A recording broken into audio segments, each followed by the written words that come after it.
시청자 여러분 안녕하십니까? 가장 빠른 종합뉴스 뉴스큐 시작합니다. 문재인 대통령이 바이든 당선인과 전화통화를 갖고 한미동맹 강화, 북한 핵 문제에 또 긴밀히 협력하기로 했습니다.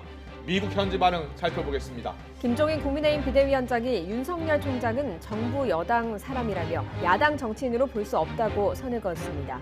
윤 총장 지지율 급등을 여야 정치권은 어떻게 보고 있는지 살펴보겠습니다. 먼저 오늘의 주요 뉴스입니다.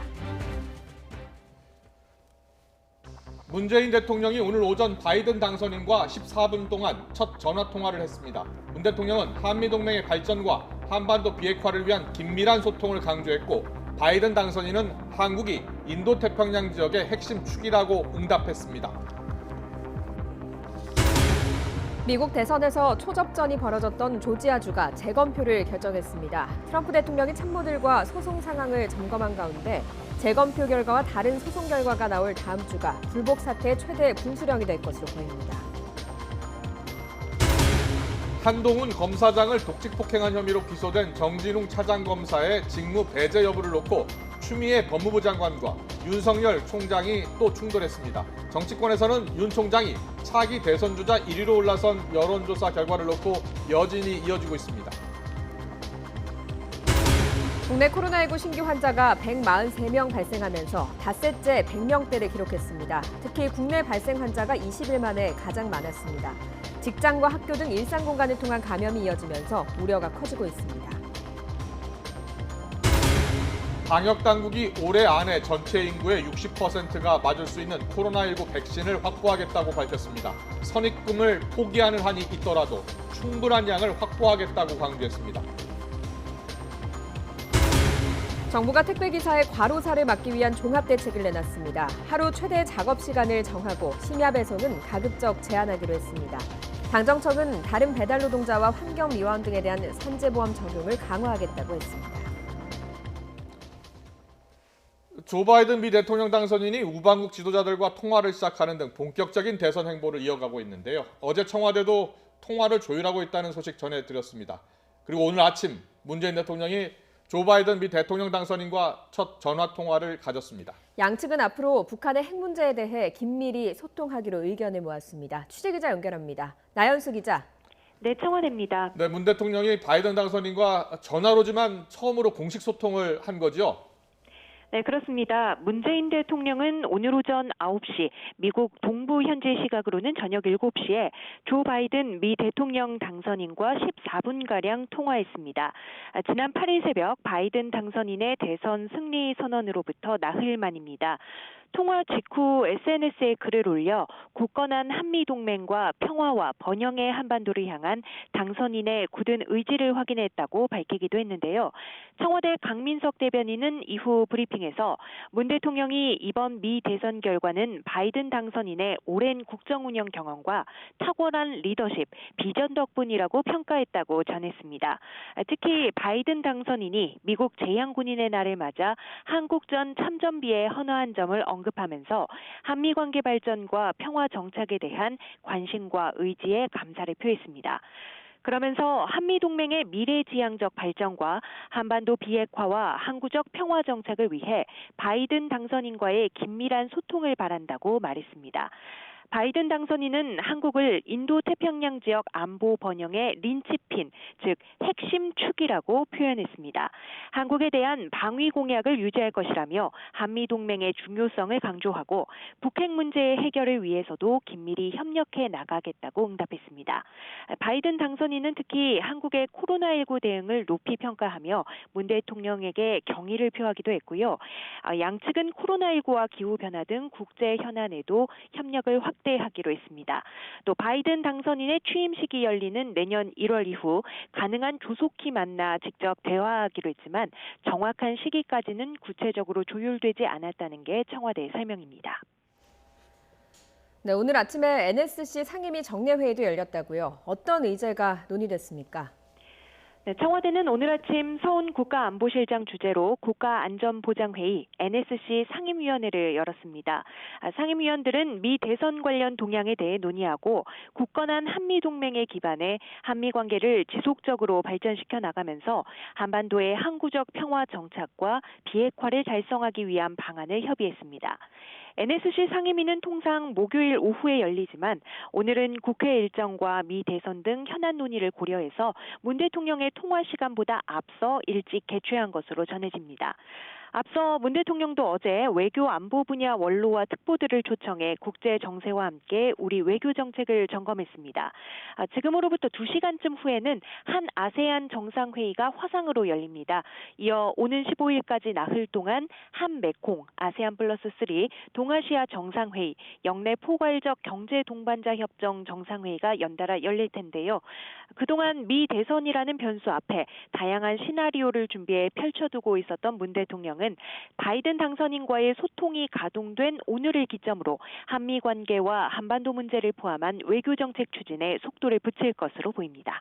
지금까지 청와대에서 전해드렸습니다.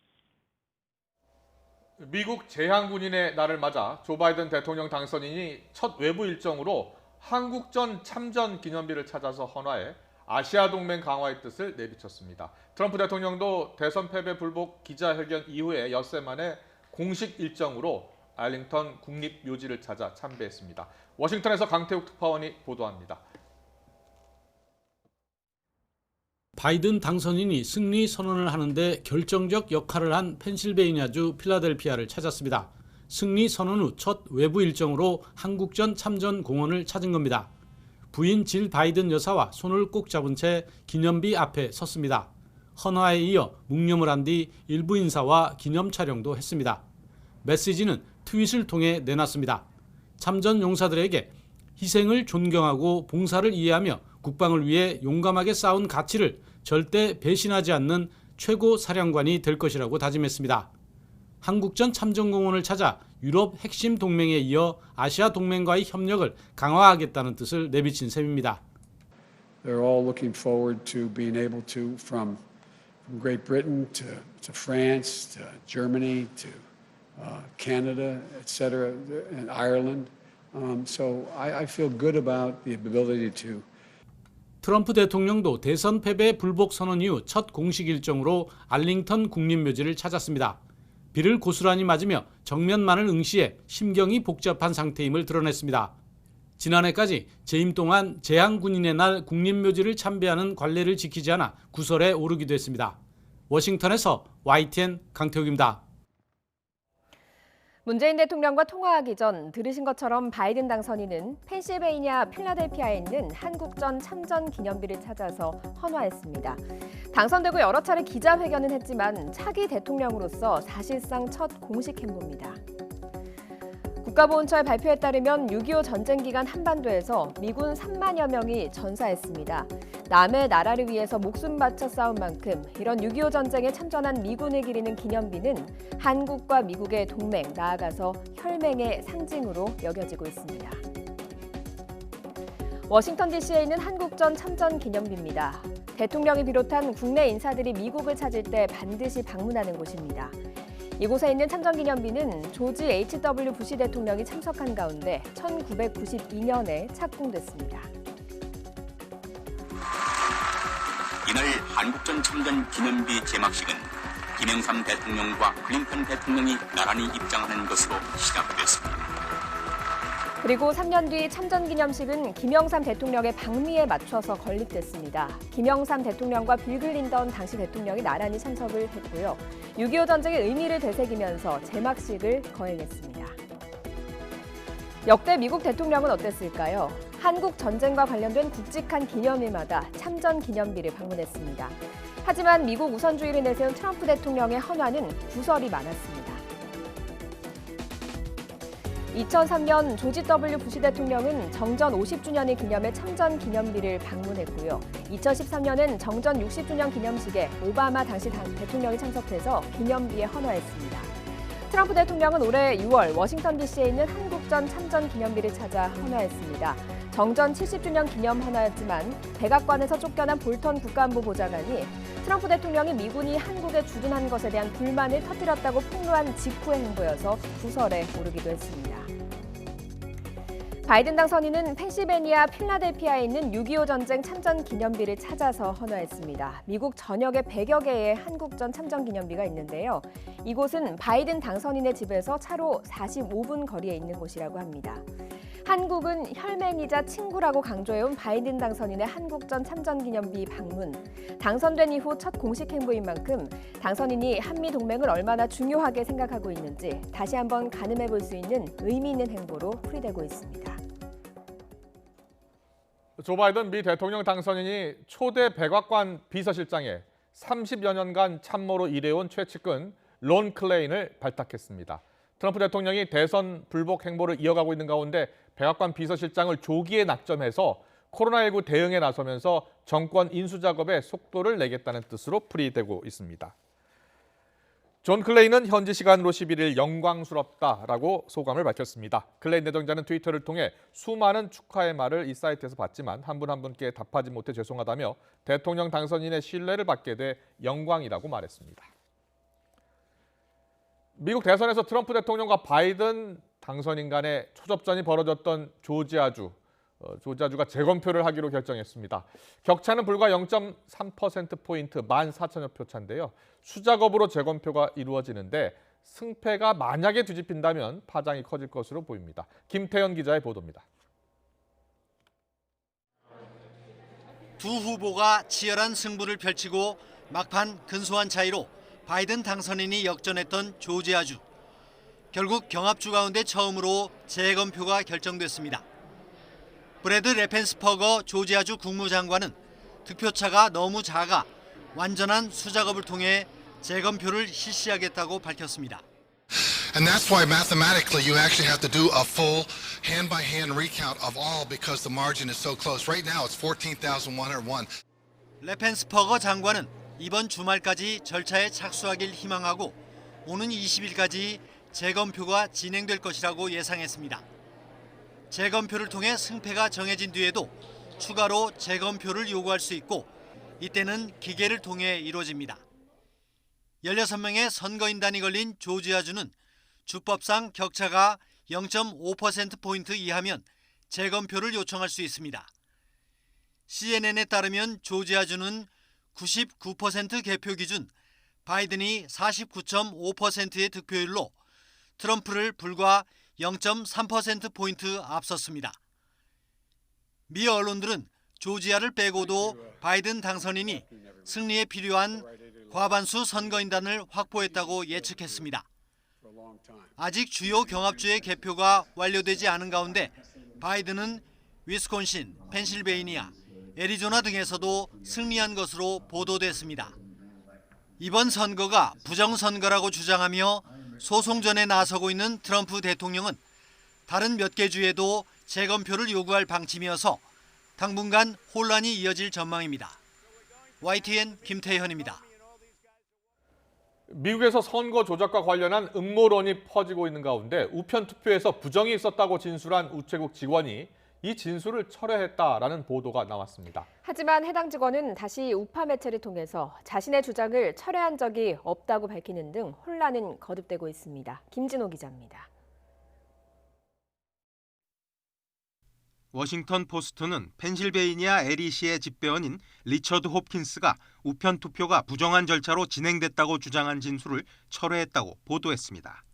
이 신문은 미 연방우체국 감사실 관련 소식통 3명과 하원 감독위원회 자료를 인용해 이 직원이 이런 사실을 감사실 조사관에게 털어놨다고 전했습니다.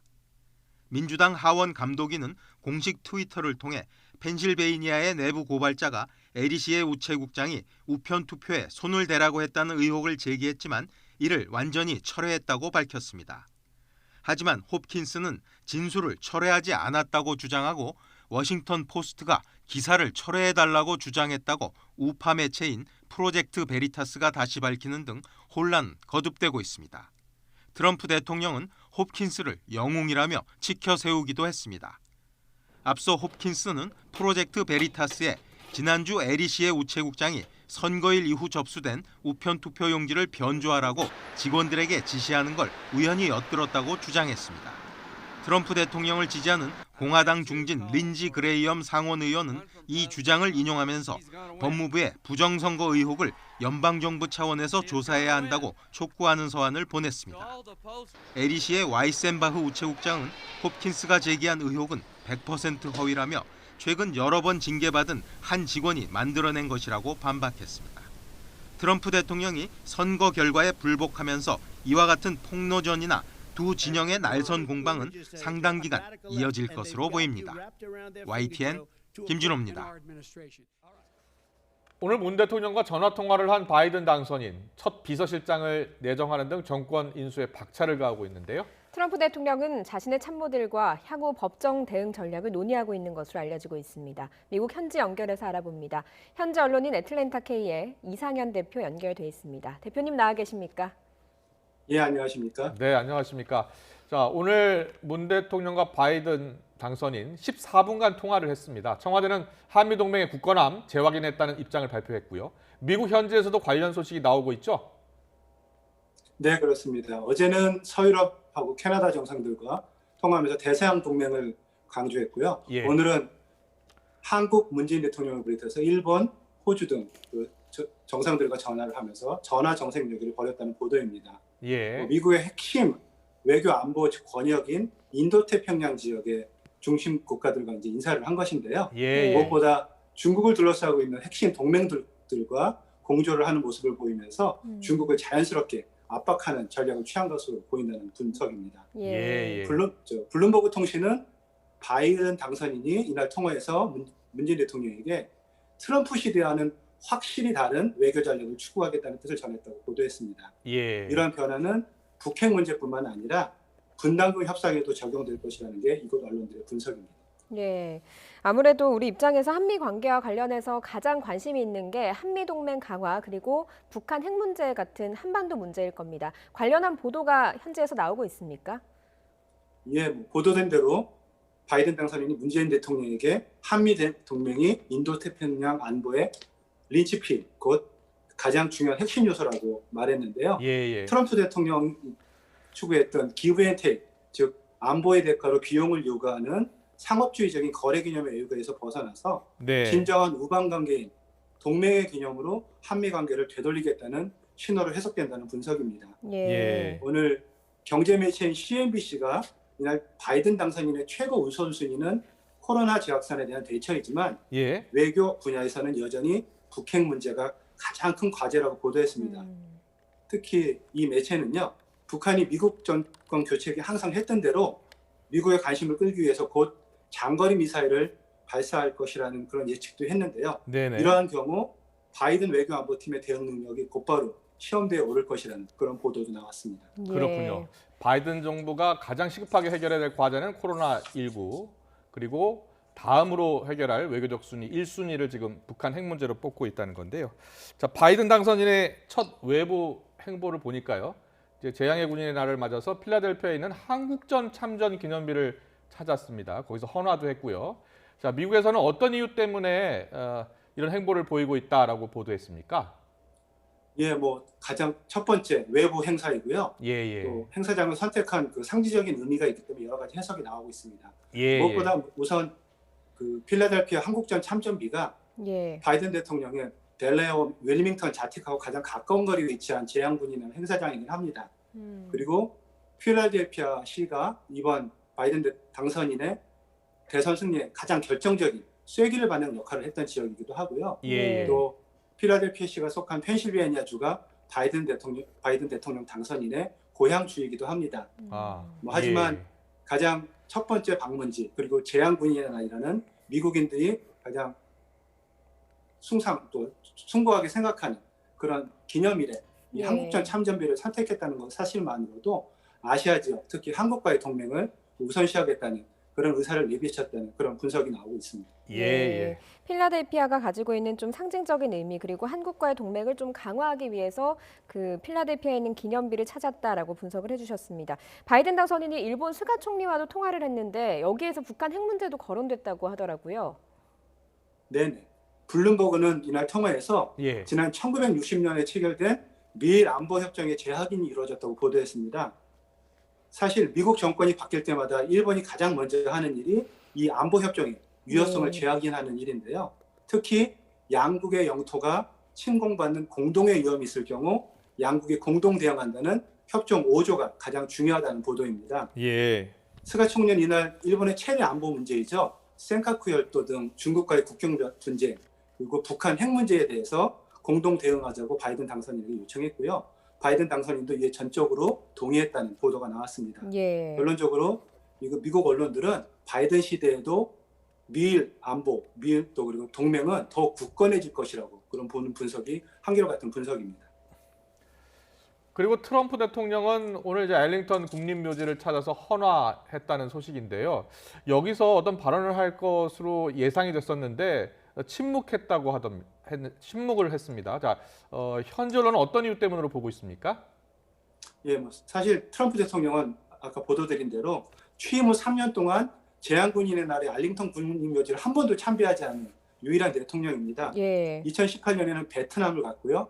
2017년이죠. 2018년에 프랑스, 지난해에는 뉴욕에서 대규모 퍼레이드를 했습니다. 그래서 일각에서는 트럼프 대통령이 묘지를 싫어하는 거 아니냐 이런 농담이 나오기도 했는데요. 오늘 사실 미국 동부에 많은 비가 내렸습니다. 비 속에서 굳은 표정으로 한마디도 하지 않았고요. 또 보통 이런 행사가 끝나면 백악관 출입기자들과 진리 응답을 하는 것을 좀 즐겼던 대통령인데 정말 한마디도 하지 않고 행사장을 떠났다고 합니다. 네. 오늘 MBC 방송이 트럼프 대통령이 측근 핵심 인사들을 취재해서 보도한 내용이 있는데요. 현재 지금 대통령이 부정적인 이 선거소송 전망으로 인해서 산만한 상태이고 매우 복잡한 신경을 토로하고 있다고 보도했습니다. 예. 개인적으로 이렇게 돌같이 굳은 표정의 트럼프 대통령은 처음 보는 것 같습니다.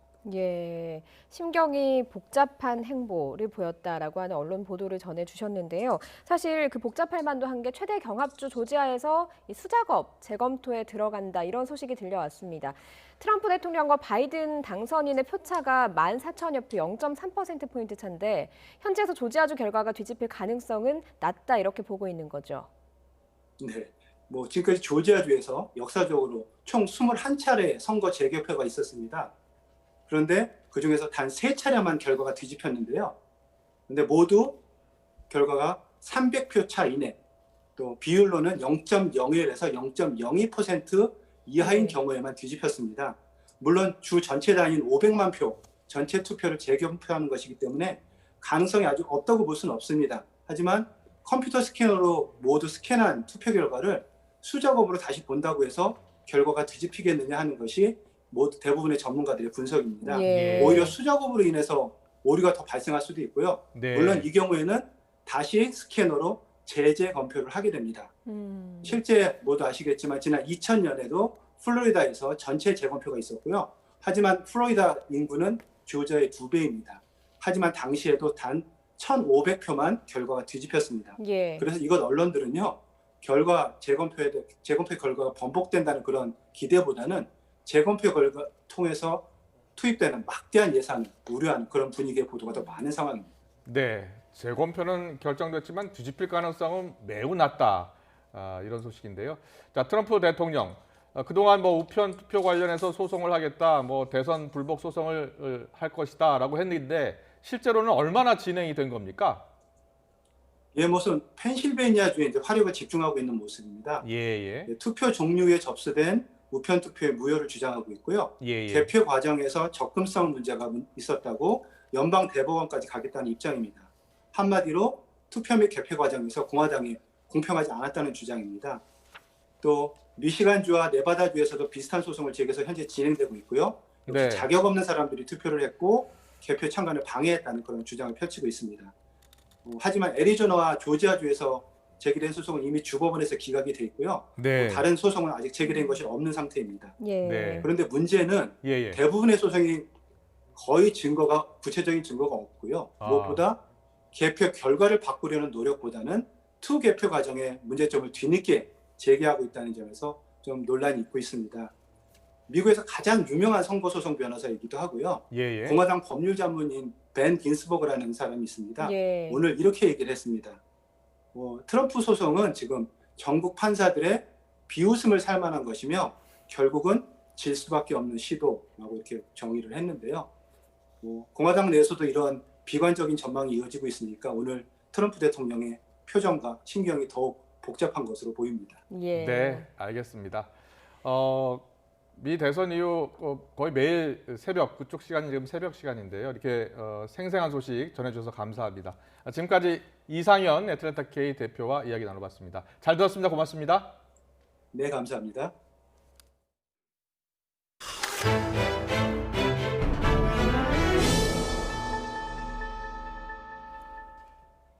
한동훈 검사장을 독직 폭행한 혐의로 기소된 정진웅 차장검사의 직무 배제 여부를 놓고서 추미애 법무부 장관과 윤석열 검찰총장이 다시 충돌했습니다. 대검찰청이 정 차장검사를 직무에서 배제해야 한다고 요청한 사실이 뒤늦게 확인된 겁니다. 추 장관은 기소 과정의 적정성부터 따져봐야 한다며 대검 감찰부에 조사를 지시한 것으로 파악됐습니다. 취재기자 연결합니다. 이종원 기자.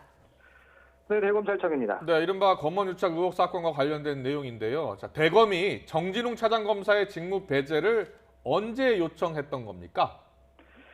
네, 대검찰청은 지난 6일 정진훈 차장검사의 직무 배제가 필요하다면서 관련 내용을 담아 법무부에 공문을 보낸 것으로 확인됐습니다. 정 차장검사는 이른바 검언유착 의혹 사건을 수사하면서 지난 7월 압수수색 과정에서 한동훈 검사장과 몸싸움을 벌여 기소된 상태인데요.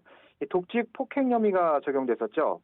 직무 수행 과정에서 직권을 남용해 피의자 등에게 폭행이나 가혹 행위를 가한 경우를 말합니다.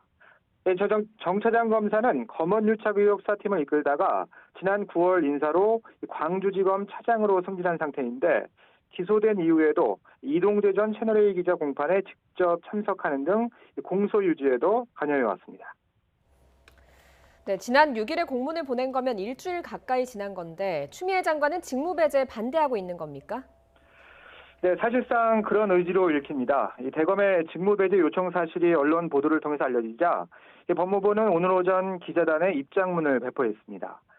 요지는 정 차장 검사에 대한 직무 배제를 현재로선 결정할 수 없다는 내용입니다. 그 근거로 정 차장 검사를 기소하는 단계에서 이 주임 검사를 배제하고 윗선에서 기소를 강행했다는 의혹이 언론에 보도됐다는 점을 들었습니다. 또 검찰총장이 이 법무부에 직무 배제를 요청하는 과정에서도 대검 감찰부장이 공식적으로 이의 제기했지만 결재에서도 배제되는 등 문제점이 지적됐다고 주장했습니다. 그러면서 정 차장 검사를 기소하는 과정에 적정성 여부에 대해 대검 감찰부에 진상을 확인해 보고하라고 지시했다며 조사 결과를 검토해 직무 배제 여부를 결정하겠다고 밝혔습니다. 앞서 추 장관은 지난 5일 국회에 출석해서도 정 차장 검사의 직무 배제 필요성을 묻는 질의에 이렇게 답했습니다. 들어보시죠. 독직 폭행죄에 대해서 수사팀 내부 의견에는 좀 이견이 있었다라고 하고요. 그 공소장을 보더라도 공소장이 좀 앞뒤 모순입니다. 네, 여러 가지 모순이 있다라는 지적인데, 자, 대검찰청 등 이 검찰 내부 반응은 어떻습니까? 네, 대검찰청은 추 장관의 지시 내용이 공개된 뒤 아직 공식 반응은 내놓지 않고 있습니다. 다만 검사 징계법에 따라서 법과 원칙에 기초해 직무 배제를 요청한 만큼 정당한 총장의 권한 행사라는 입장입니다. 검사 징계법이 검사 직무 배제 권한을 장관에게 부여하면서도 검찰총장이 이를 요청할 수 있다고 규정한 만큼 대검 감찰부장의 결재 여부는 논할 필요가 없다는 뜻입니다. 또 정 차장 검사를 기소한 서울고검의 한 관계자도 독직 폭행 혐의로 기소하는 것 자체에 대해선 내부에 이견이 없었다고 강조했습니다. 그런데 오늘 추 장관의 지시 내용을 놓고 위법성 논란도 일고 있다고요. 네, 그렇습니다. 이 추 장관이 오늘 한동훈 검사장과 관련해서도 이 법률 제정을 검토하라는 별도의 지시를 내렸습니다.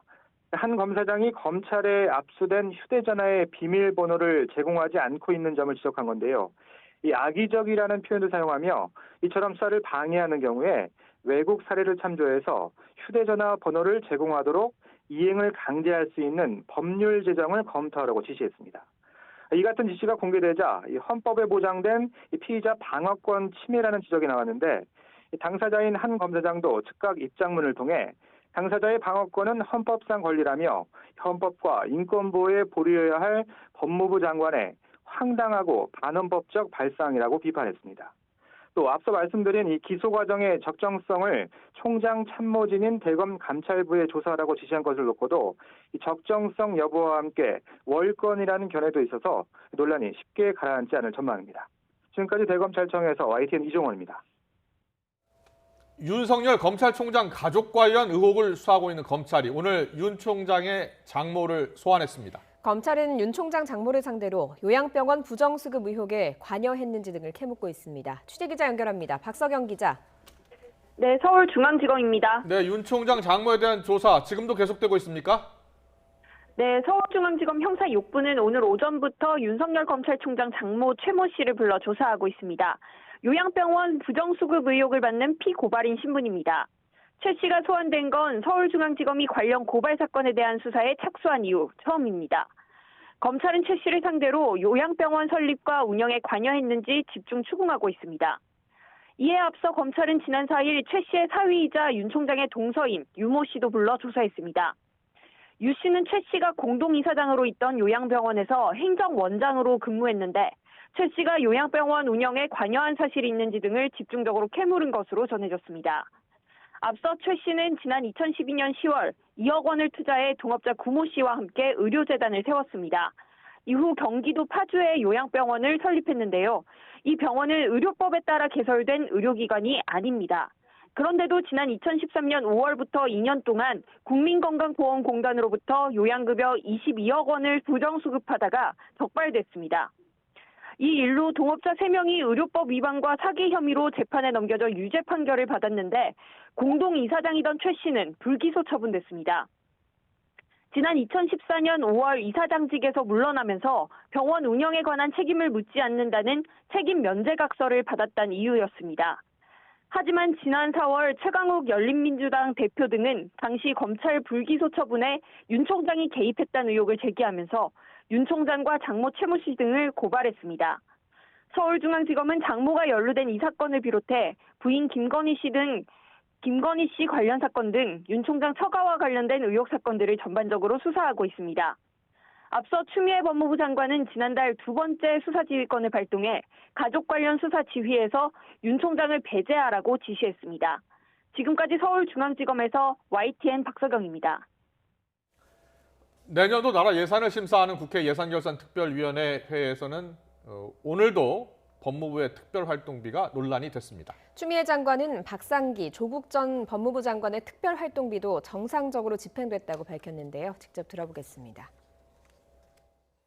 전임 장관들이 특활비 사용을 어떻게 했는지는 뭐 제가 알 수는 없으나 이미 결산 심사를 받아서 끝난 거고요. 당연히 네네. 정상적으로 다 된 걸로 저는 이해하고 있습니다. 네, 추미애 장관. 먼저 법무부의 특수활동비 논란과 관련해서 박상기 조국 전 장관의 특활비 집행은 정상적으로 진행됐다라고 선을 그었는데요. 하지만 윤 총장이 쌈짓돈처럼 이 특활비를 사용한 의혹이 있다는 자신의 발언을 두고는 강경한 입장을 굽히지 않았습니다. 들어보겠습니다. 사실은 법무부 장관님의 그 발언 때문에 특정 인사가 이 특수활동비를 쌈짓돈처럼 쓰고 있다라는 이런 사실은 국무위원회 입에서 그런 말이 나왔기 때문에 이 특수활동비에 대한 의혹이 또 문제성이 증폭되는 것이거든요. 특수활동비를 쌈짓돈이라고 했다는 것에 대해서 그런 잘못된 발언으로 인해서 이 문제가 야기됐다 이런 표현을 했기 때문에 그런 것은 자체감사 대상이고요. 장관의 권한입니다. 추미애 장관은 또 검찰에 내려간 특활비를 돌려받아서 사용한 적이 있느냐는 의원들의 질의에는 그런 적이 없다고 잘라서 말했습니다.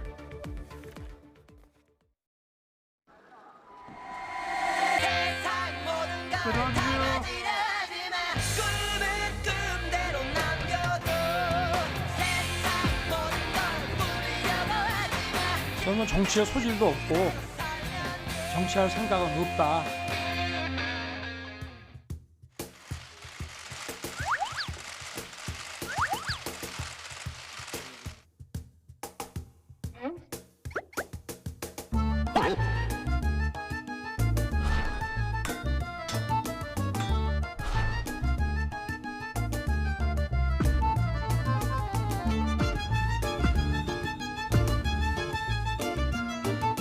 오늘 이 순간부터는 이렇게 1위 후보로 등극하고 사퇴하고 정치를 해야 되지 않나.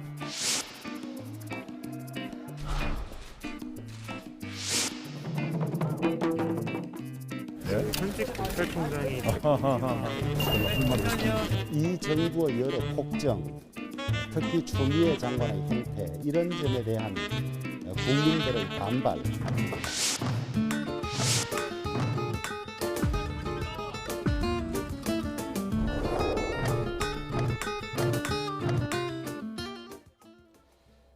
네, 윤 총장이 최근 여론조사에서 오차 범위 내지만 이 대권 후보 1위에 오른 것을 두고서 정치권에서는 여전히 계속 이어지고 있습니다. 먼저 오늘 아침 국민의힘 지도부 회의장으로 가보겠습니다. 국민의힘 지도부는 잇따라 윤석열 총장 띄우기에 나선 모습이었습니다. 윤 총장 때문에 대한민국 법 질서가 무너지지 않았다 이런 평가도 있었고요. 동시에 추미애 장관에 대한 비판도 쏟아졌습니다. 추미애 장관과 윤석열 검찰총장의 관계는 참 애매합니다. 적인지 동지인지 잘 구별이 안 되는 것 같습니다. 검찰 직무에 열중하고 있는 윤석열 총장을 계속 추미애 장관이 정치로 끌어내고 있는 것 같습니다. 물론 다소 복잡한 심경도 읽힙니다. 자기 당 소속 정치인 가운데 이렇다 할 대권 후보가 없다는 점 때문이겠죠. 김종인 비상대책위원장 이런 말을 했습니다. 검찰총장이 여론의 지지도가 높은 것은 이 정부 내에서 누구를 국민이 가장 신뢰하느냐 하는 것을 바로 뜻하는 겁니다. 윤석열 총장이 지금 지지도가 높다고 해서 그 사람이 야당의 정치인이라고 볼 수는 없는 겁니다. 반면 여당 의원들은 윤석열 총장을 향한 공세를 계속 이어갔습니다. 민주당 박주민 의원은 검찰총장이 정치판에 뛰어들었다면서 검찰의 중립성이 걱정된다고 지적했습니다. 어떻게 보면은 검찰총장이 많은 검찰들과 함께 이제 소위 말하면 정치판에 뛰어든 것 같은 형국이 되지 않을까 걱정스럽고요. 윤석열 총장이 쫓겨나서 인기가 더 오를 수도 있는데 대통령과 정부는 해임할 생각이 없는 것 같다 이런 말도 나왔습니다. 쫓겨나는 경우를 연출할 수는 있는데 그럼 더 인기가 올라가겠죠. 근데 지금 우리 대통령과 우리 정부는 이분을 지금 해임할 생각이 없지 않습니까? 결국 윤석열 총장이 임기를 채우는 내년 여름쯤이면 이미 야권 후보가 윤곽을 드러낼 텐데 지금 인기가 높아봤자 야권을 방해하는 교란 요인일 뿐이라는 진단입니다. 현직 검찰총장이 대권 후보 1위에 오른 초유의 현상을 두고 이런저런 정치권의 여진도 한동안 계속될 것으로 보입니다. 윤 총장의 대권 주자 지지율 급등, 이 정치권은 평가절하하면서도 좀 난감해하는 그런 분위기입니다. 현직 검찰총장 신분인 윤 총장의 지지율 상승의 의미는 무엇이고 또 언제까지 이어질지 추은호 해설위원과 함께 살펴보겠습니다. 어서 오세요. 어서 오십시오. 네, 안녕하세요. 네, 지금 방금 들어봤습니다만 여야 모두 좀 애써 의미를 부여하지 않겠다, 의미를 좀 축소하는 그런 분위기인데요. 그렇습니다.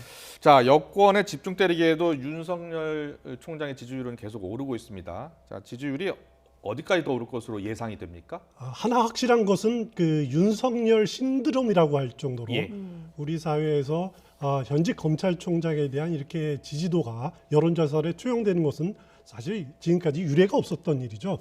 물론 이번에 나타난 그 여론조사는 한길리서치가 실시한 11월 첫째 주의 여론조사에 불과합니다. 하지만 기존의 다른 여론조사랑 비교해 볼 때도 최근 들어서 윤석열 검찰총장의 지지도가 굉장히 높아지고 또 그래서 이른바 그 여권의 양강 구도를 위협하고 있다는 것은 틀림없는 사실인데요.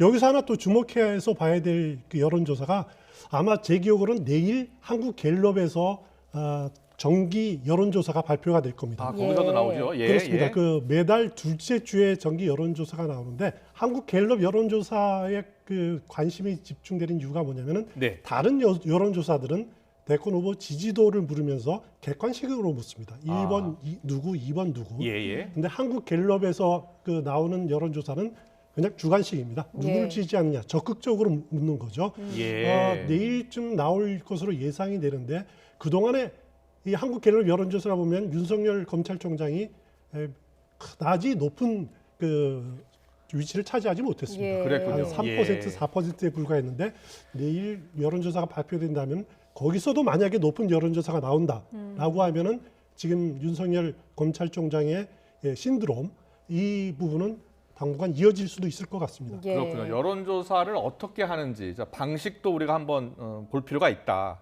내일 나올 갤럽 조사는 주관식이다. 그리고 지금 나온 이 한길 리서치 조사, 이 플러스 마이너스 3.1%포인트 오차 범위가 있습니다. 그러니까 오차 범위 내에서 이제 1위를 한 건데요. 그렇습니다. 내일 갤럽 조사 정말 궁금해집니다. 예, 그렇습니다. 내일 예. 하여튼 주목이 될 부분이고요. 예. 지금 윤석열 총장이 한길 리서치 조사를 보면은 24.7%죠. 예. 네. 그러면은 지금 나오는 이낙연 지사 이낙연 대표 22.2%라고 하고는 오차 범위 내입니다. 예. 그렇죠. 예. 플러스 마이너스 3.1이기 때문에 위아래로 해서 6.2까지는 거의 뭐 동률이다 이렇게 보면 되는데 네. 이재명 지사하고는 조금 오차 범위를 벗어나 있습니다. 네. 그렇기 때문에 이렇게 오차 범위를 내에서지만은 앞선 것은 처음 있는 일이죠. 예. 그런데 그와 관심 있는 것은 그 윤석열 검찰총장의 여론조사 결과가 한길 리서치 여론조사 결과가 굉장히 확장 가능성이 아직도 있다라는 겁니다. 예. 중도층 표심이 상당히 윤석열 총장을 지지하는 것으로 나타났다. 그리고 지역적으로 보면은 충청권이 많이 지지를 했다라는 점 때문에 관심을 갖게 될 수밖에 없는 겁니다. 네, 그럼 지역별 그리고 세대별 한 번 더 분석해 주실래요? 예, 윤석열 총장의 지역별 여론조사를 보면 충청권에서 굉장히 높은 지지율을 나왔습니다. 33.8%가 나왔죠. 33.8%가 나왔죠. 예, 그렇네요. 본인의 평균 지지율보다 9%포인트 더 높게 나왔고요. 예. 이재명, 이낙연 지사 합친 것보다 더 높게 나왔습니다. 왜 그런 건가요? 이것은 지금 여론조사, 지금 여야 합쳐서 유력한 대선 주자로 거론되는 분들 중에서 충청권 인사가 없지 않습니까? 예. 여권을 보면은 이낙연 대표는 호남 출신이죠. 예. 전남 영광이죠. 그리고 이재명 지사는 아시다시피 안동 출신에서 어릴 때 이제 성남에서 지내지 예. 않았습니까? 예. 또 국민의힘을 보면은 원희룡 지사 제주죠. 그리고 또 다른 여권 인사 중에서 오세훈 전 시장 경우에는 또 수도권이죠. 예. 홍준표 그리고 안철수 다 영남이죠. 예. 그 충청이 없다는 거죠. 물론 윤석열 검찰총장이 충청 출신은 아닙니다. 서울 예. 출신입니다. 서울에서 고등학교까지 나왔고요. 예. 하지만 부친인 윤기중 전 교수가 충남 공주 출신이고 예. 그래서 공주에서는 우리 식구다라고 하는 그런 인식들이 강하게 이렇게 받아들여지는 것 같아요.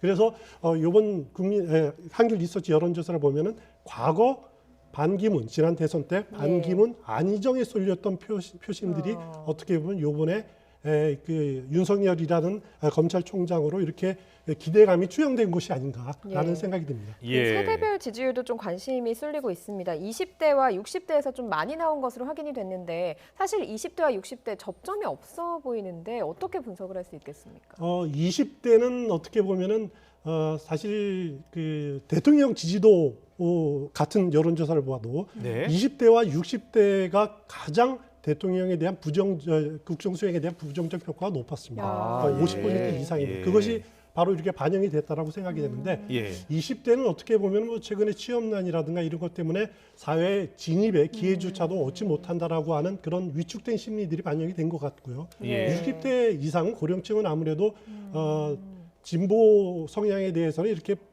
좀 부정적인 심리, 반발 심리들이 있지 않습니까? 예. 그런 생각들이 반영이 된 것 같고 네. 반면에 문재인 대통령의 적극적인 지지층인 30대와 40대에서는 윤석열 총장의 지지도가 10%대에 머무는 그런 네. 현상을 보이고 있습니다. 그렇군요. 앞서 확장성 이야기 해주시면서 중도에서 약 27% 정도의 지지율이 나온 것 같다라고 해주셨는데, 자 보수, 중도, 진보 이 층의 답변은 어떻게 나왔습니까? 일단 국민의힘 정당 지지들보다도 오히려 윤석열 그 총장이 받는 보수층에서 받는 지지도가 훨씬 높게 나옵니다. 예. 지금 정치 성향별 지지도가 좀 그래프로 나오고 있는데요. 보수층에서 한 34% 그리고 중도층에서 27% 정도가 윤석열 총장을 이렇게 지지한다라고 나왔기 때문에 중도층 특히 눈에 띄는 것이 중대층의 지지도입니다. 굉장히 네. 이 부분은 무당층이라고 할 수 있는 이 부분은 상당히 앞으로도 확장 가능성이 있다라고 하는 점 때문에 유의 있게 지켜볼 대목이 아닌가 싶습니다. 네, 이와 관련해서 김종인 비대위원장은 자 지금 뭐 보수층에서 34% 지지가 나왔으니까요. 근데 윤 총장은 정부 여당 사람 아니냐. 그러니까 뭐 야당 정치인이라고 할 수 없다 이렇게 선을 그었어요. 자, 그 이유는 뭘까요? 아시다시피 윤석열 검찰총장 하면은 이 정부 그 초기에 국정농단 그 특검에 수사팀장을 하지 않았습니까? 그리고 서울중앙지검장 하면서는 적폐청산 수사를 지휘를 했었고요. 이렇기 때문에 국민의힘으로서는 이렇게 썩 우리 편이다라고 믿을 수 있는 그런 인물은 아닌 거죠. 하지만 검찰개혁 문제로 추미애 장관이나 현 정부와 이렇게 대립각을 세우고 있기 때문에 적의 적은 아군이다라고 하는 그런 심리가 있을 겁니다. 지금 어떻게 보면은 윤석열 총장과 국민의힘이 연합전선을 구축하고 있는 것은 사실이지만 국민의힘 입장에서는 이렇게 마냥 환영을 못하는 것은 어떻게 보면은 반문재인층의 결집이 자신이 아니라 국민의힘이나 국민의힘 대권 주자들이 아니라 윤석열 총장한테 몰리고 있다는 것은 지극히 앞으로 전국 운영에 바람직하지 않다. 이렇게 보고 있기 때문에 적극적인 환영의 뜻을 밝히지 못하고 있는 거죠. 그렇군요. 여당에서는 좀 자신이 있는 모습을 좀 보이고 있습니다. 윤석열 총장이 나오면 땡큐다라고 해서 윤나땡 뭐 이런 이야기도 나오고 있는데 왜 이런 자신감을 보이는 건지 궁금합니다. 일부에서는 그런 생각들을 가질 겁니다. 과거 사례도 봐도 이제 최근에는 황교안 전 대표를 봐도 법무부 장관을 지냈지만 일단 현실 무대에 들어와서는 검증, 칼날 검증을 참 건지기가 힘들지 않습니까? 아시다시피 윤석열 총장은 가족들에 대한 검찰 수사가 지금 진행이 되고 있는 상태고 만약에 정치에 발을 들여놓는 순간 정말 언론이나 또 아니면은 사회단체 또 정당 각 당에서 칼 검증이 진행이 될 겁니다. 그걸 과연 버틸 수가 있을 것이냐 아마 힘들 거다라고 하는 것이 민주당 일각의 생각인 건 같고요. 하지만 민주당 일각에서는 뭐 그럴 수밖에 또 이제 불안감을 가질 수밖에 없는 것은 반문재인층 흐트러져 있던 반문재인층이 윤석열 총장을 통해서 결집되는 양상을 보이고 있다. 이것은 결코 낙관적으로는 또 볼 수 없는 그런 요소가 또 갖춰 있는 겁니다. 자, 여당 대선 주자는 어떨 것 같습니까? 지금 이낙연, 이재명 양강 구도인데요. 이 지지율이 만약에 다음 조사나 그 다음 조사 때도 윤석열 총장이 조금 더 나온다면 그렇다면 이게 쏠림 현상이 혹시 또 나타날 수 있을까요? 어떻게 보세요? 이 한길 리서치 조사를 보면은 그동안 이재명 지사가 이렇게 그 여권 내부에 상당히 올라오다가 좀 주춤해지고 그 이낙연 대표가 역전하는 변상이 발생했는데 그것은 이제 이렇게 보시면 될 것 같습니다. 이재명 지사의 어떻게 보면 컨벤션 효과, 대법원 판결, 거의 무죄 판결 효과가 거의 끝이 났다라는 거, 또 김경수 지사가 2심에서 유죄 판결을 받지 않았습니까? 그렇기 때문에 친문 지지층들이 상당히 이낙연 대표에게 쏠리고 있다. 거기다가 이낙연 지사는 콘크리트층, 호남이라는 지지층이 그대로 살아있는 상태다. 거기다가 또 눈여겨봐야 될 게 이번 여론조사에 나타났지만은 그동안 이재명 지사를 지지했던 무당층, 중도층들이 상당히 윤석열 총장 쪽으로 좀 표가 갔다. 그래서 이재명 지사의 표가 좀 떨어지는 그런 그 현상이 나타났다. 이렇게 보시면 될 것 같습니다. 그런데 여야 정치권은 시끌시끌한데 정작 본인인 윤석열 총장은 침묵하고 있거든요. 앞으로 그렇습니다. 어떻게 나올 것으로 예상을 하시는지요? 윤석열 총장의 임기가 내년 7월 24일까지입니다. 윤석열 총장의 본인은 분명히 말하지만은 아직까지 정치하겠다 한 번도 말한 적도 없습니다. 본인 입으로 검찰 정치적 중립을 이루겠다라는 것이 본인의 생각인데 물론 그 만약에 제가 보기에는 임기를 끝까지 가게 된다라면은 그 이후에 정치판에 뛰어들 것이냐라고 하는 부분은 퇴임 당시에 만약에 중간에 물러나지 않고 계속한다면은 그 당시에 지지율이 어느 정도 나타날 것이냐가 굉장히 중요합니다. 만약에 그 당시에도 내년 7월 정도에도 지금 상황 정도의 지지율이 유지가 된다라면은 국민의 보수 진영 내부에서도 윤석열 총장을 영입해야 된다는 목소리가 굉장히 강해질 수밖에 없을 겁니다. 하지만은 과연 윤 총장이 그때까지 지금 상황을 유지할 수 있을 것이냐라는 것이 일단 지켜봐야 될 것이고요.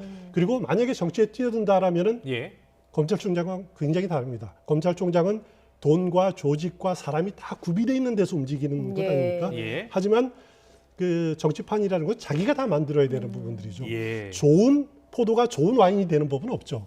숙성이 돼야 되고 그 장인들의 테크닉이 겸비가 돼야 되는데 윤석열 총장 좋은 제목이고 좋은 포도인 거는 분명하지만은 과연 좋은 와인으로 바뀔지는 그것은 본인이 숙성이 더 필요하다. 라는 것이 제 개인적인 생각입니다. 예. 와인의 성숙에 이렇게 비유를 해주셨습니다. 자, 윤석열 총장의 지지율 급등 그리고 향후 전망 또 이를 바라보는 여야 정치권 움직임까지 살펴봤습니다. 추은호 해설위원이었습니다. 잘 들었습니다. 고맙습니다.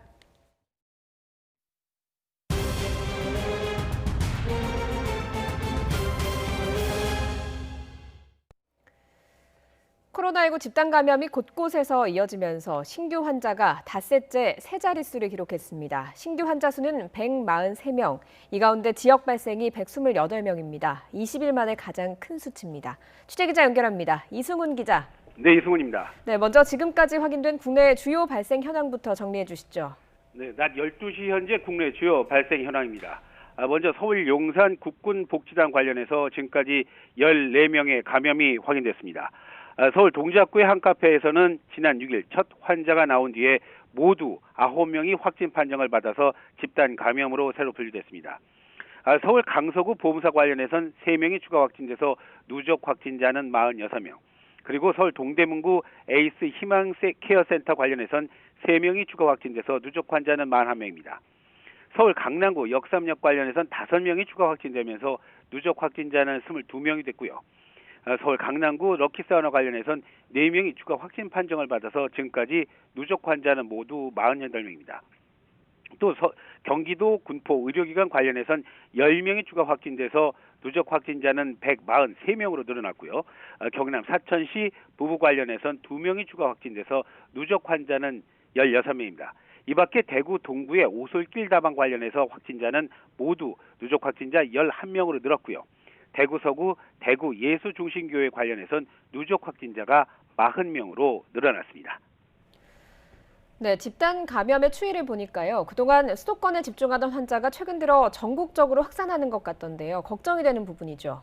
네, 그렇습니다. 방역당국이 지난 2주간의 신규 환자를요, 지역별로 따져봤더니 서울이 5%로 가장 많았고요. 경기도가 28.2%, 그리고 충남 8.4% 등의 순이었습니다. 말씀하신 대로 기존 수도권 지역의 지역 중심의 발생 외에도 충남 천안과 아산, 경남 창원 등 각 지역에서 걱정스러울 정도의 확진자가 많이 나온 겁니다. 감염 경로를 또 따져봤더니요, 역시 지역 집단 발생이 35.5%로 가장 많았고요. 확진자 접촉이 20.2%, 해외 유입이 20.2% 등이었습니다. 이 밖에 감염 경로가 확인되지 않은 사례도 13.6%에 달했습니다. 특히 걱정이 되는 거는요, 젊은 층의 감염 비율이 많이 높아졌다는 건데요. 9월의 경우에는 전체 확진자 가운데 20대와 30대의 비중이 22% 정도였습니다. 하지만 이번 달 잠정 분석한 결과 31.4%로 급증한 걸로 나타났습니다. 지금까지 YTN 이승훈입니다. 지난 여름 유흥가를 중심으로 코로나19가 번졌던 광주에서 다시 확진 환자가 속출하고 있습니다. 검정고시를 준비하는 방송통신고 학생도 감염돼서 등교가 중지됐습니다. 김범한 기자의 보도입니다. 광주 지역 최대의 유흥가입니다. 지난 8월 노래방에서 시작된 감염으로 코로나19 확진자가 23명이나 나왔습니다. 지난 여름에 집단 감염이 있었던 유흥가와는 조금 떨어진 곳입니다. 이 일대는 같은 상무지구지만 클럽과 룸 소주방이 많아 주로 젊은 층들이 많이 찾습니다. 이번에는 룸 소주방을 고리로 감염이 확산하고 있습니다. 이틀 사이에 20대와 30대 종업원과 손님 등 6명이 확진됐습니다. 노래방처럼 좁은 공간에서 밀접 접촉이 있었던 것으로 추정됩니다. 또한 상무 룸소주방 관련 확진자들이 시설 내에서 마스크를 착용하지 않았던 것으로 확인되어 이들과 업소 운영자에 대해 감염병 관련 법률에 의거하여 과태료를 부과하겠습니다. 검정고시를 준비하는 학생들이 다니는 방송통신고등학교입니다. 광주 방통고에서도 전남 201번 환자가 접촉한 2학년 학생이 확진됐습니다. 이에 따라 같은 학년 4개 반의 등교가 중지됐습니다. 역시 전남 201번 환자가 접촉한 화순 군민 3명도 양성 판정을 받았습니다. 최근 사회적 거리두기 단계가 완화되면서 소규모 행사와 모임이 늘어나고 있습니다. 모임 행사는 최대한 자제해 주십시오. 지역사회에 2차 감염 사례가 없도록 신속하고 빈틈없는 방역에 총력을 기울이겠습니다. 앞서 순천시는 환자가 잇따라 발생하자 사회적 거리두기를 1.5단계로 올렸습니다. 전라남도는 인구가 많은 순천과 광양 등 동부 지역의 상황이 심상치 않다고 보고 사회적 거리두기 상향을 적극적으로 검토하고 있습니다. YTN 김범환입니다. 방역당국이 올해 안에 전체 인구의 60%가 맞을 수 있는 코로나19 백신을 확보하겠다고 밝혔습니다. 선입금을 포기하는 한이 있더라도 충분한 양을 확보하겠다 이렇게 강조했는데요. 직접 들어보시죠. 최근 특정 기업 백신의 효과성에 대한 소식이 전해지면서 백신 개발과 확보에 대한 기대감이 커지고 있는 상황입니다. 저희 방역 당국도 이미 말씀드린 대로 고무적인 소식으로 판단하고 있습니다.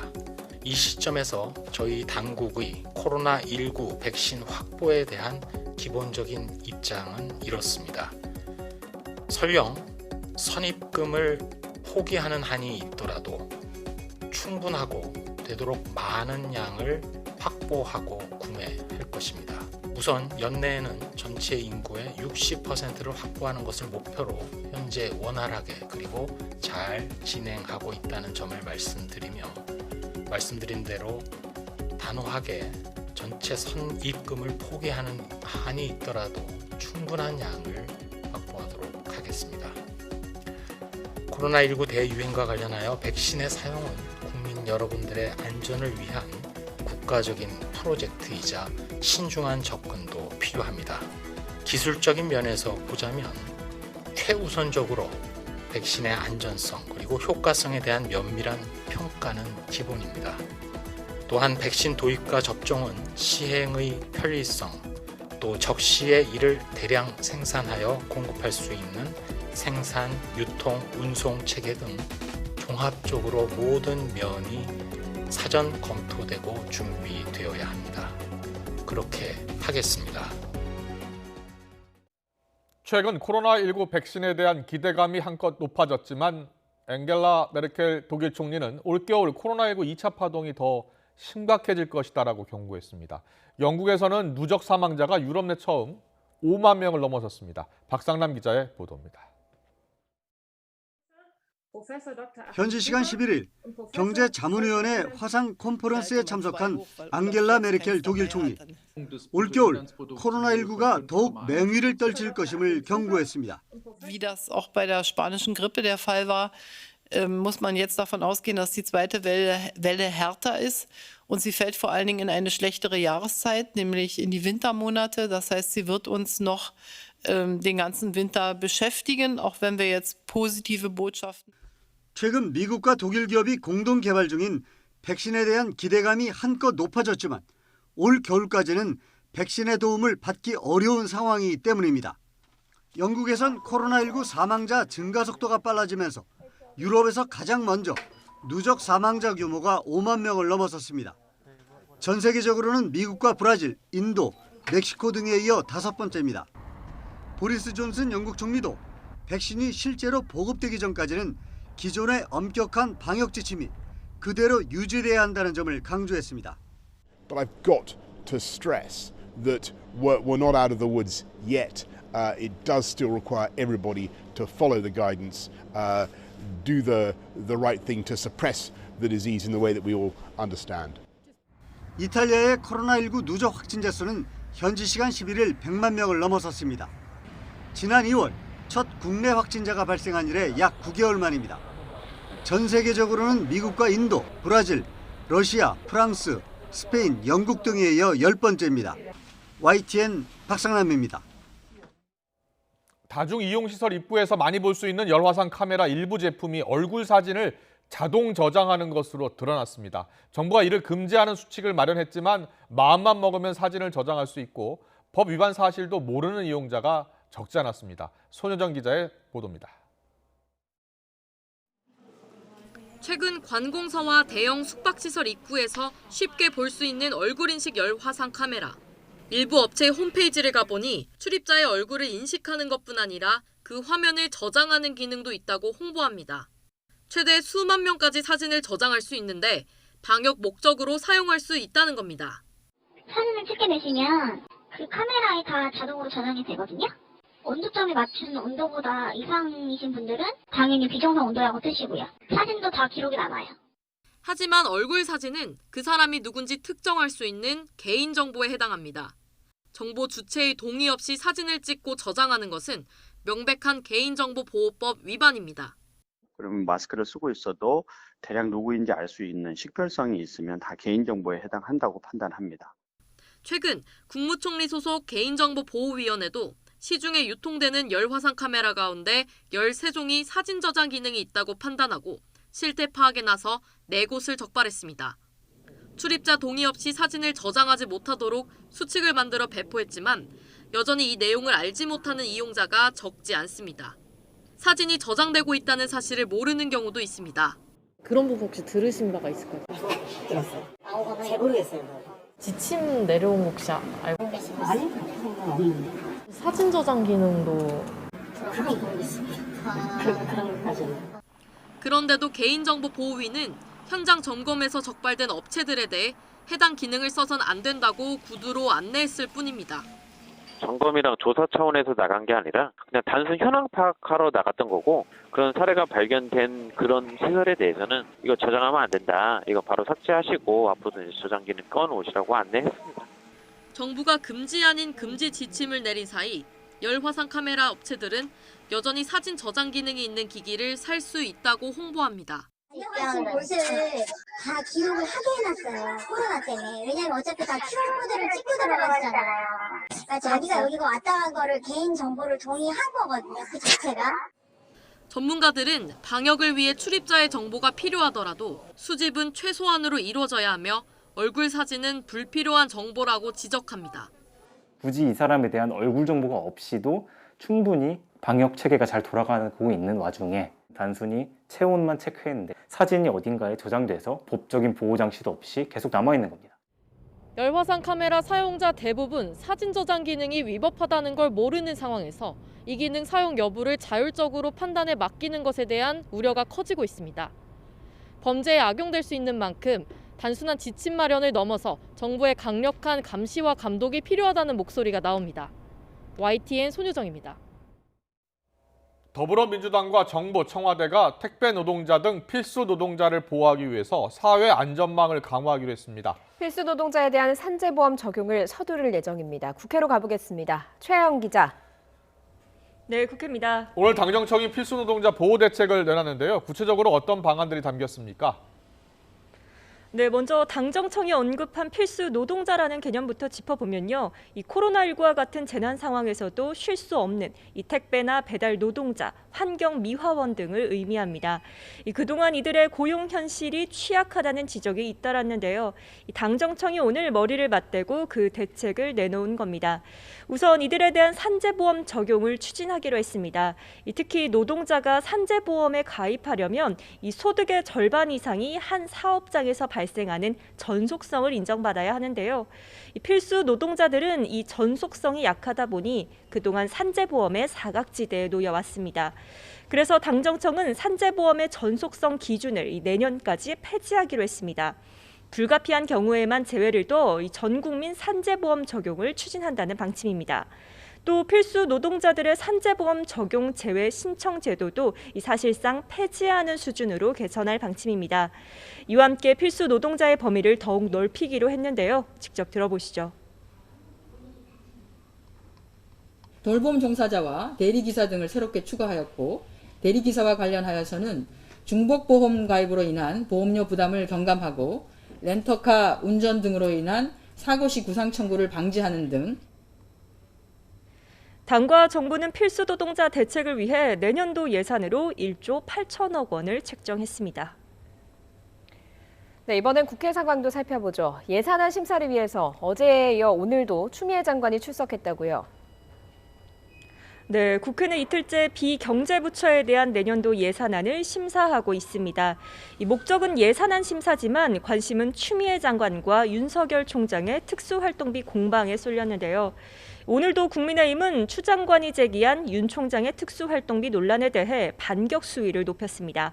이 박상기, 조국 전 장관 때 특수활동비 사용 내역까지 들여다보자며 자료 제출을 요구했는데요.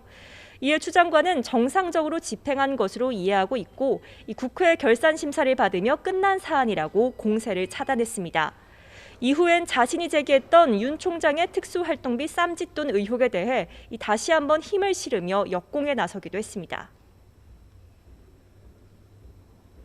특수활동비의 절반 정도가 자의적으로 집행되고 있느냐의 문제를 점검하는 것이고요. 그 상당히 자의적으로 집행이 되고 있다라는 그런 혐의점을 발견했기 때문에 한편 추 장관은 한 달 뒤면 출소하는 이 아동 성폭행범 조두순 문제에 대해서도 말을 꺼냈습니다. 이 국민이 불안해하는 걸 잘 알고 있다면서 이 재범을 방지할 여러 가지 대책을 세우고 있다고 밝혔는데요. 이 구체적으로는 1:1 감독을 붙이거나 음주나 외출을 제한하고 이 성인식 개선 교육 등을 지자체와 협의하고 있다고 설명했습니다. 다만 악질 아동 성폭행범의 종시경 제도에 대해서는 어렵다는 입장을 보이며 대신 중대범죄 재발 방지와 재화를 위한 법률안을 준비하고 있다고 덧붙였습니다. 국회 예산결산위원회는 오늘을 끝으로 부처별 심사를 마칩니다. 다음 주부터는 예산안 심사 소위원회를 열고 본격적인 예산 증액과 삭감 심사에 들어갑니다. 지금까지 국회에서 전해드렸습니다. 코로나19 장기화로 더욱 소중해진 대표적인 필수 노동자 택배기사입니다. 최근 업무량이 급증하면서 합당한 대우뿐 아니라 택배기사의 건강을 지켜야 한다는 걱정의 목소리가 높습니다. 택배기사의 건강을 위해서 앞으로는 밤 10시 이후 심야 배송이 제한되고 토요일은 쉬도록 권고하기로 했습니다. 택배기사 과로 방지 대책을 최민기 기자가 정리했습니다. 추석을 앞둔 지난 9월 21일 과도한 작업량에 항의하며 일부 택배기사들은 분류 작업을 거부했습니다. 서로의 양보로 택배 대란이란 파국은 피했지만 최근 5년 택배를 하다 건강을 해쳐 숨진 희생이 23명이나 되는 걸 보면 터질 게 터졌다는 말이 많았습니다. 과로 방지 대책은 늦었지만 그래서 나왔습니다. 올해 택배기사 10명이 사망하는 등 양적 성장의 한계가 드러났습니다. 이는 제도, 인프라, 기술 등이 택배 산업의 양적 성장 속도를 따라가지 못하면서 그 부담이 택배기사의 장시간 고강도 노동에 집중된 것이 한 원인입니다. 먼저 밤 10시 이후 심야 배송 제한이 권고됩니다. 노사협의로 지금은 없는 토요 휴무를 유도해 택배기사의 건강도 지키기로 했습니다. 또 이참에 택배사와 대리점의 불공정 관행은 뜯어고치고 노동자가 산재보험에 가입하는 것을 방해하지 못하도록 처벌 조항도 마련하기로 했습니다. 물론 이런 대책보다 모자란 택배 분류 인력을 늘리고 치열한 경쟁으로 떨어진 택배 가격 구조를 고쳐야 기사들이 더는 무리하지 않을 거라는 걸 정부도 인정하고 있습니다. 그래서 조만간 사회적 논의를 시작해 내년까지는 택배 가격 구조 개선 방안을 마련하겠다는 것이 정부의 약속입니다. YTN 최민기입니다. 근로기준법을 준수하라. 우리는 기계가 아니다. 이 가슴을 찢는 외침과 함께 청년 전태일은 지난 1970년 11월 13일 짧은 생을 마감했습니다. 그리고 내일은 50주기가 되는 날입니다. 내 죽음을 헛되이 말라는 열사의 당부대로 노동자들의 삶은 분명 50년 전보다는 나아졌습니다. 그의 50주기를 하루 앞두고 정부에서 오늘 택배 노동자 대책을 발표한 것만 보더라도 우리는 아직 청년 전태일에게 큰 빚을 지고 있는 건지도 모르겠습니다. 그리고 그 공로를 인정받은 전태일 열사는 우리 모두를 대신해서 오늘 문재인 대통령에게 국민훈장, 무궁화장을 받았습니다. 하지만 아직도 노동의 사각지대는 우리 사회 곳곳에 존재합니다. 저희는 오늘 이 한 장의 사진에 주목하고 싶습니다. 먼지로 새카맣게 뒤집어 쓰여져 있죠. 20대 청년입니다. 누군가의 사랑하는 아들이고 또 동생이고 오빠일 수 있는 이 청년들. 현대차 하청 업체의 비정규 직원들이 지금 노동 환경의 개선을 촉구하면서 파업을 이어가고 있는데요. 자, 현장 연결해서 어떤 사정이 있는 건지 들어보겠습니다. 신승훈 금속노조 현대차 전주 비정규직 지회장님 연결돼 있습니다. 신 지회장님 나와 계시죠? 네, 안녕하십니까? 네, 안녕하십니까? 저희도 네. 이 사진을 보고서요, 정말 가슴이 많이 아팠습니다. 업무 환경이 정말 열악하다라는 생각이 듭니다. 이게 이 사진이 언제 어디서 어떤 업무를 하고 나서 찍은 사진입니까? 예, 보신 사진의 공정은 예. 현대차 전주공장 소재 공장의 집진기 설비 공정입니다. 네. 파업하기 얼마 전에 찍은 사진이고 예. 집진기 설비가 있는 장소와 컨베이어 벨트 아래에 쌓인 분진 등을 치우는 일을 하고 난 뒤의 사진입니다. 네. 자, 이 먼지가 너무 많은 것 같은데요. 이 새로 지급받은 마스크인데 이 마스크 속으로 저렇게 분진이 다 들어온다는 거 아닙니까? 혹시 예, 마스크 맞습니다. 꼭 가지고 나오셨습니까? 예, 여기 있습니다. 예. 좀 보여주시죠. 예. 그게 새 거고. 네, 아니요, 둘 다 한 겁니다. 둘 다 한 거고요. 예. 네, 안쪽 모습은 저렇게 돼 있군요. 예. 이게 몇 분 정도 일을 하면 저렇게 분진이 들어옵니까? 한 3분에서 5분만 지나도 이렇게 시커매집니다. 예. 네. 뭐 얼핏 보면요, 석탄 공장에서 일하고 있는 것 아닌가 이런 생각도 듭니다. 숨쉬기도 어려울 것 같고요. 예. 일하시는 분들의 건강도 염려되는데 몸이 많이 안 좋으신 분들도 있겠는데요. 예. 예. 저희가 요구한 그 정기 건강 검진에는 예. 폐활량 검사만 들어가 있더라고요. 네. 그마저도 올해는 안 했고요. 예. 또 다른 폐와 관련된 특수 검진을 요구하고 있는데도 안 해주고 있습니다. 또 기관지 쪽뿐만 아니라 분진의 각막도 찢기고 피부병도 자주 발생하고 있습니다. 예. 건강검진도 제대로 안 해주고 있다는 말씀 해주셨는데, 자, 네. 이분들이 현대차 공장에서 일하고 있지만 소속은 하청 업체 소속이라는 거죠? 네, 맞습니다. 자. 그 현대차 전주 공장에서 예. 현대차 장비와 설비를 가지고 매일 일을 하고 있는 노동자입니다. 소속만 네. 업체 소속인 것입니다. 네. 자, 그렇다면 노동자로서 회사에 요구를 했을 것이고요. 그 회사는 답을 했을 예. 겁니다. 어떤 답이 왔습니까? 최우선 요구 조건은 작업 환경 개선이었는데 네. 열악한 임금 등의 처우 개선도 저희는 요구하고 있습니다. 예. 예. 그러나 지난 20년간 현대차 비정규직을 투쟁을 통해 그나마 업체 노동자들의 처우가 단계적으로 좋아졌습니다만 최근 3년 전부터 저희가 이렇게 모두가 뒤로 가고 있는 상황입니다. 네, 그래서 지금 지난 9일부터 매일 7시간 50분씩 파업을 하고 있고 또 예. 여러 철회 조건들이 있습니다. 조금 전에 업무 개선, 또 임금 인상 이런 것을 요구했다고 하는데 지금 받고 있는 임금 수준 처우는 어느 정도입니까? 지금 임금 수준은 예. 기본급 200만 원 정도 되는 수준의 돈을 가지고 있습니다. 갖고 있습니다. 예. 하루에 일은 얼마씩 하고 계십니까?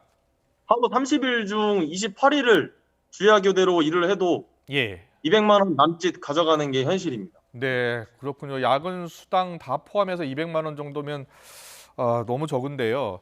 자, 회사는 뭐라고 지금 계속 답하고 있습니까? 회사에서는 아직도 모르쇠로 일관하고 있습니다. 네. 업체 소장은 돈 없다는 이야기만 하고 있고요. 예. 원청은 아예 관심도 없습니다. 또 심지어 예. 하청업체 관리자가 오늘 이야기를 하기로 했으면서도 몇 시간 전에 전화 와서 할 이야기 없다며 약속을 취소하는 이런 행태를 부리고 있습니다. 그렇군요. 자, 원청이 지금 현대차입니다. 자, 현대차도 좀 적극적으로 나섰으면 좋겠는데 현대차에서는 어떤 답이 왔습니까? 저희가 답변 받은 건 없고요. 예.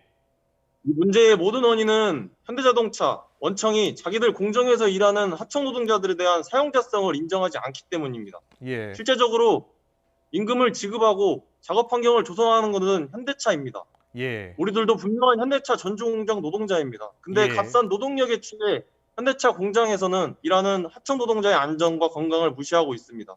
그것은 살인과 다른 없는 것 같습니다. 예. 현대차는 지금 하청업체 간의 분쟁이다. 그래서 마스크 지급 의무 없다. 이런 원론적이고 원칙적인 입장만 밝히고 있다는 소식입니다. 아직도 우리 주변에 이처럼 열악한 환경에서 근무하시는 분들이 많습니다. 자, 근로자의 안전, 생명을 소중하게 생각하지 않는 그런 기업이 만든 물건 누가 믿고 살 수 있겠습니까? 좀 더 적극적인 지원 대책이 필요한 것 같습니다. 지금까지 신승훈 금속노조 현대차 전주 비정규직회 회장과 함께했습니다. 오늘 말씀 정말 잘 들었습니다. 고맙습니다. 네, 감사합니다.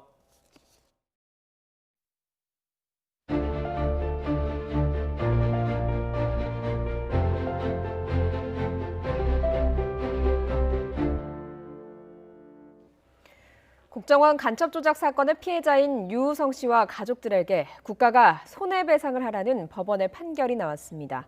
유 씨는 배상도 중요하지만 재발 방지가 더 중요하다고 강조했습니다. 나혜인 기자입니다.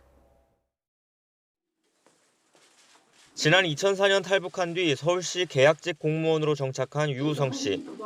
9년 뒤 탈북민 200여 명의 신원 정보를 북한에 넘긴 혐의로 구속 기소됐는데 알고 보니 조작된 사건이었습니다. 국정원이 여동생 유가려 씨의 진술을 확보하는 과정에서 협박과 가혹 행위를 한 사실이 드러난 겁니다. 유 씨의 미립부 근거라던 중국 출입경 기록도 조작된 것으로 밝혀졌지만 검찰은 공소를 철회하지 않았고 결국 누명은 대법원까지 가서야 벗겨졌습니다. 처음부터 모든 게 아니라고 다 사실대로 말씀드렸는데도 불구하고 3년 가까이 계속 재판을 이어가는 게 너무 힘들었습니다. 그리고 무죄 확정 5년 만에 당시 불법 행위를 저지른 국가가 유 씨와 가족에게 피해를 배상하라는 법원 판결이 나왔습니다. 유 씨와 가족들이 낸 손해배상 소송에서 국가가 유 씨에게 1억 2천만 원을, 여동생에게는 8천만 원을 각각 지급하라고 원고 일부 승소 판결을 내린 겁니다. 법정에 나온 유 씨는 배상도 중요하지만 무엇보다 앞으로 이런 사건이 다신 일어나지 않도록 간곡히 부탁한다고 말했습니다. 피해자에게 어떤 피해를 보상해 준다고 결국 그 사건은 끝나는 건 아닙니다. 제가 생각하는 거는 피해자에게 물론 보상하고 피해도 중요하지만 그보다는 재발 방지가 더 중요하다고 생각합니다. 형사재판에 이어 민사소송에서도 국가와 간첩 조작 당사자의 책임이 인정됐지만 당시 국정원이 꾸민 허술한 증거를 방관한 검사들은 처벌을 피했습니다. 검찰이 국정원의 조작을 충분히 알 수 있었다는 과거사위원회의 재조사 결과에도 국정원 조사관 2명만 재판에 넘겨졌을 뿐 수사를 맡았던 전직 검사 2명은 불기소 처분됐습니다. 재판에 넘겨진 국정원 조사관들도 협박과 가혹 행위는 공소시효가 지났다며 무죄를 주장하고 있습니다. 책임자 처벌과 검찰의 제 식구 감싸기를 둘러싼 논란이 여전한 가운데 피해자 유우성 씨가 재발 방지를 위해 강조한 제도 개선이 뒤따를지도 지켜볼 대목입니다. YTN 나혜인입니다. 코로나19 방역 조사를 방해한 혐의 등으로 구속 상태에서 재판을 받아온 신천지 예수교 이만희 총회장의 보석 신청을 법원이 받아들였습니다. 수원지방법원은 전자장치 부착과 주거지 제한, 보석보증금 1억 원 납입을 조건으로 이 총회장의 보석을 허가했다고 밝혔습니다. 법원은 심리가 상당히 진행돼 증거인멸 우려가 크지 않고 89살로 고령인 피고인이 구속 상태에서 건강이 나빠진 것으로 보인다며 보석 허가 이유를 설명했습니다. 지난해 YTN이 단독 보도한 김학의 전 법무부 차관 동영상과 관련해서 김 전 차관이 YTN을 상대로 낸 손해배상 소송에서 졌습니다. 서울 동부지방법원은 오늘 김 전 차관이 YTN과 보도기자들을 상대로 낸 손해배상 청구 소송에서 원고 패소 판결을 했습니다. 재판부는 YTN 기사에서 김학의 동영상 원본이라고 표현한 것이 허위 사실을 적시한 거라 단정하기 어렵고 김 전 차관이 수사 중 등산했다는 내용도 원고의 사회적 평가를 떨어뜨렸다고 단정하기 어렵다고 밝혔습니다. 바이든 미 대통령 당선인이 초대 백악관 비서실장으로 30년 지기인 론 클레인을 지명했습니다. 클레인 지명자는 에볼라 바이러스 총괄 책임자도 지냈던 인물이어서 바이든 행정부 출범 시 최우선 과제인 코로나19 대응에 주도적인 역할을 할 것으로 보입니다. 김정회 기자입니다. 론 클레인 비서실장 지명자는 바이든 당선인 곁에서만 30년을 지냈습니다. 두 사람이 처음 만난 건 1989년 상원의원과 비서관으로서였습니다. 한때 클린턴 행정부에 몸담기도 했지만 오바마 행정부 때는 부통령과 비서실장으로, 이번 대선에선 대선 후보와 선거 총책임자로 최고의 호흡을 선보였습니다. 클레인에 대한 바이든 당선인의 믿음은 절대적입니다. 위기의 시기 국가를 단합으로 이끌 적임자로 평가했을 정도입니다. 클레인 지명자 역시 지명소감에서 자신의 모든 것을 다하겠다고 말해 바이든에 대한 변함없는 충심을 드러냈습니다. 미국 언론들은 이번 지명을 두고 클레인이 고향으로 돌아온 거로 평가했습니다. 더불어 코로나19에 대한 트럼프 행정부와의 차별화 전략이기도 하다고 분석했습니다. 클레인이 트럼프 대통령의 소극적인 코로나19 대응에 특히 비판적이었고 오바마 행정부 당시 에볼라 바이러스 총괄 책임자를 맡았던 점을 근거로 들었습니다. 그런 만큼 바이든 행정부가 출범하면 코로나19 대응에 적극적으로 나설 거라는 전망이 많습니다. 비서실장 지명은 대통령 당선인의 첫 번째 중요한 결정입니다. 국정 운영 방향 결정과 정책 판단에 큰 영향을 미치기 때문입니다. 한편 이번 비서실장 지명을 시작으로 바이든 당선인은 후속 인선에도 속도를 낼 것으로 보입니다. 추가 발표는 오는 26일 추수감사절 이전이 될 거라는 전망도 나옵니다. YTN 김정혜입니다. 한중 관계의 중요 현안인 시진핑 중국 국가주석의 방한이 올해 안에 이루어질 가능성이 제기되고 있습니다. 베이징 소식통은 중국 정부가 시 주석의 한국 방문을 연내에 성사시키는 것을 목표로 추진하는 것으로 안다고 전했습니다.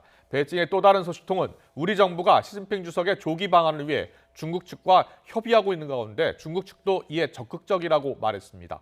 앞서 주중 한국 대사관은 지난달 열린 국회 화상 국정감사에서 코로나19 상황이 안정돼 여건이 갖춰지는 대로 시진핑 주석의 방한이 조기에 성사되도록 중국 측과 지속적으로 협의하고 있다고 보고했습니다. 한일의원연맹 소속 여야 국회의원들이 2박 3일 일정으로 일본을 방문해서 한일 현안의 해법을 찾는 양국 정치권 대화가 본격적으로 재개됐습니다. 한일의원연맹 회장인 민주당 김진표 의원은 오늘 낮 나리타 공항에 도착해서 스가 총리가 문재인 대통령과 만나 한일 현안과 관련해 정치적 결단을 내릴 수 있는 여건을 만들기 위해서 일본을 방문했다고 설명했습니다.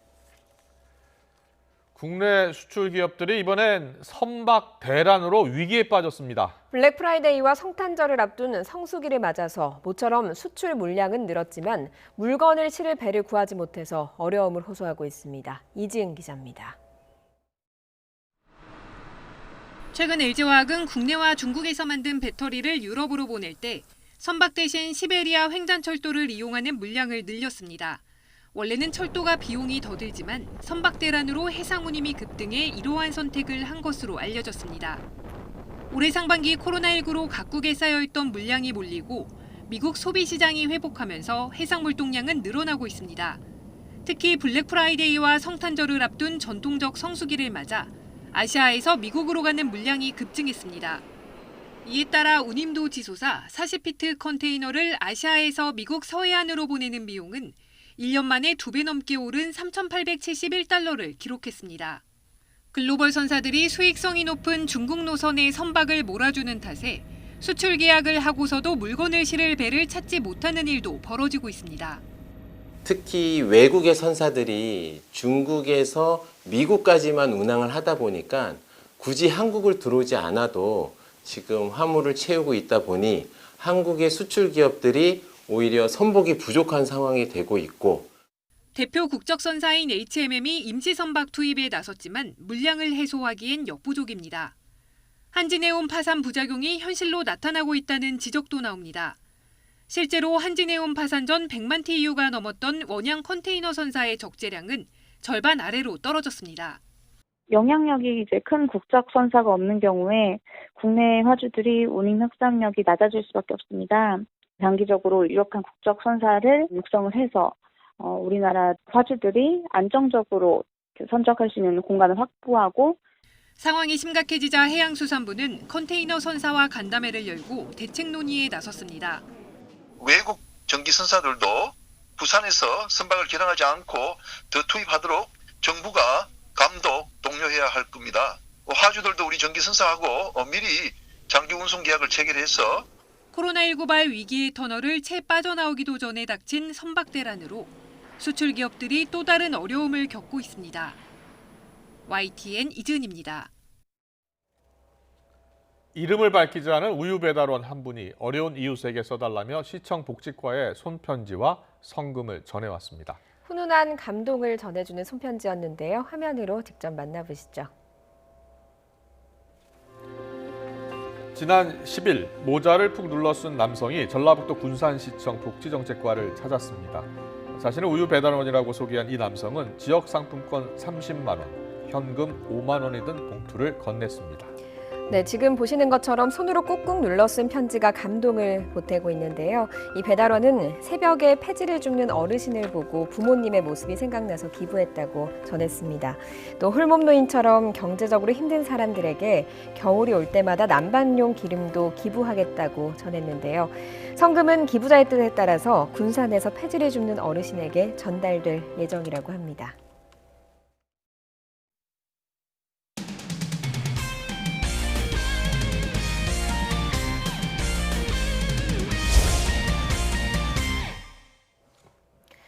벼랑 끝에 몰린 KT와 가을 야구의 강자 두산이 잠시 뒤 3차전에서 격돌합니다.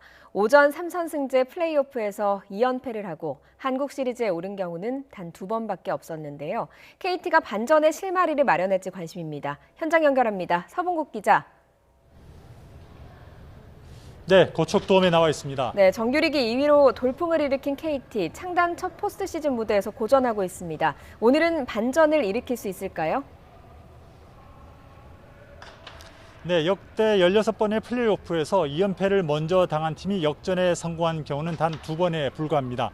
확률로 따져봐도 12.5%의 좁은 문인데요. KT의 이강철 감독은 일단 오늘 3차전을 이겨야 4차전을 바라볼 수 있다면서 오늘 경기 총력전을 다짐하고 있습니다. 먼저 두 팀의 선발 투수 살펴보겠습니다. 자, 1차전 구원 등판했지만 부진했던 KT의 쿠에바스가 오늘 3차전 선발로 나옵니다. 오늘 명예 회복은 물론 팀의 명운도 함께 짊어지고 있어서 어깨가 무거워 보입니다. 쿠에바스는 정규리그 두산전 1승 1패, 평균 자책점 5점대로 부진했습니다. 두산의 선발은 알칸타라입니다. 20승 투수인데다가 KT전 2승을 거뒀습니다. 보시는 것처럼 선발의 무게에서는 단연 두산이 앞서는 만큼 KT는 쿠에바스가 초반 흔들린다면 조기 불펜 투입도 고려를 하고 있습니다. 네, 반면에 6년 연속 한국 시리즈 진출에 도전하는 두산, 풍부한 경험으로 시리즈를 압도하고 있는 모습이죠. 그렇습니다. 가을 야구 단골인 두산의 김태형 감독, 적재적소, 임기응변이 빛나고 있고요. 반면에 포스트 시즌 무대가 처음인 KT 이강철 감독은 약간의 경험 부족을 드러내고 있습니다. 실제로 1차전 봐도 대타 김인태 카드, 그리고 2차전에 벌떼 불펜 야구가 성공하면서 두산이 2승을 먼저 챙겼고요. KT의 경우는 투수 교체 시점 등이 약간 아쉬웠던 것도 사실입니다. 자, 부진한 강백호, 그리고 해결사 역할이 아쉬운 로하스 등을 어떻게 활용할지도 관심입니다. 애초 전력 분석을 했을 때는 KT보다는 두산의 불판이 약하다는 평가가 있었습니다. 그렇지만 뚜껑을 열어보니까 오히려 1승 1세를 챙긴 이영하, 그리고 홍건희, 박치국 등이 호투하면서 두산 개투진기가 오히려 살아있는 모습입니다. 이강철 감독은 오늘 3차전에서 타순 조전 가능성을 시사했는데요. 어떤 묘수를 찾을 수 있을지, 또 위기 상황의 해결사는 누가 될지 관심입니다. 오늘 두산이 3연승을 거둔다면 6년 연속 한국 시리즈에 진출을 해서 SK와 삼성이 보유한 최다 기록과 어깨를 나란히 하게 됩니다. 아울러 지난해 한국 시리즈부터 이어온 포스트 시즌 연승 기록은 9경기로 늘어나게 됩니다. 지금까지 고척돔에서 전해드렸습니다.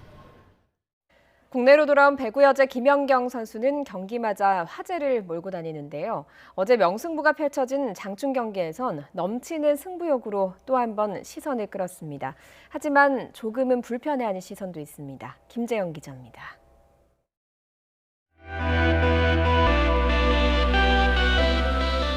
배구 여제 김연경의 또 다른 별명은 식빵 언니입니다. 뜨거운 승부욕 때문에 경기 중 식빵과 비슷한 발음의 비속어를 내뱉기 때문입니다. 요즘 식빵이 안 보여요. 보여주십시오. 하면 한다고 난리, 안 하면 안 한다고 난리. 그래서 요즘 저는 해외 영어 욕이나 포어 욕이나 스페인 욕을 하고 있습니다. 수요일 열린 GS 칼텍스와 대결에서도 김연경의 거침없는 감정 표현은 시선을 끌었습니다. 오픈 공격이 블로킹에 걸리자 김연경이 공을 바닥으로 강하게 내려칩니다. 좋게 해석하면 승부욕이지만 보기에 따라선 상대를 자극하는 과격한 행동입니다. 김연경의 생각은 분명합니다. 이게 바로 제가 하는 플레이 스타일입니다. 미간을 찌푸리고 오늘처럼 열정적으로 제가 하는 모습이 원래 제가 하는 플레이이기 때문에 많은 분들이 앞으로 기대해 주셨으면 좋겠습니다. 넘치는 승부욕은 5세트에서도 나왔습니다. 디우스 상황, 자신의 공격이 블로킹에 걸리자 이번에는 네트를 흔들며 포효합니다. 거침없는 분노 표출에 GS 칼텍스 차상현 감독은 강하게 항의했지만 경고는 나오지 않았습니다. 그래서 지금 무엇을 공격적인 행위를 한 게 아니라 자기 기분에 그렇게 했단 말이야. 그래서 감독님이 좀 심하게 항의를 하고 있단 말이야. 공교롭게도 김연경의 화풀이 직후 흥국생명은 극적인 역전승을 거두며 전승 행진을 이어갔습니다.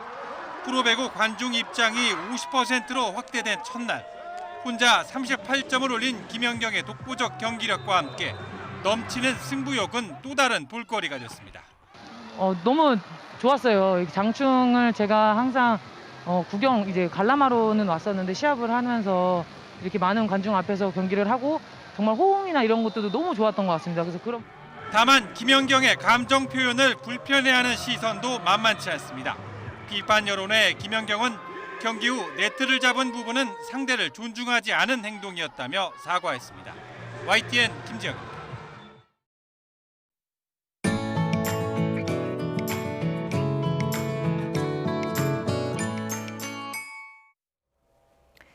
제주도 토종 흑돼지는 맛이 좋기로 유명하지만 사육수가 많지 않아서 공급은 부족합니다.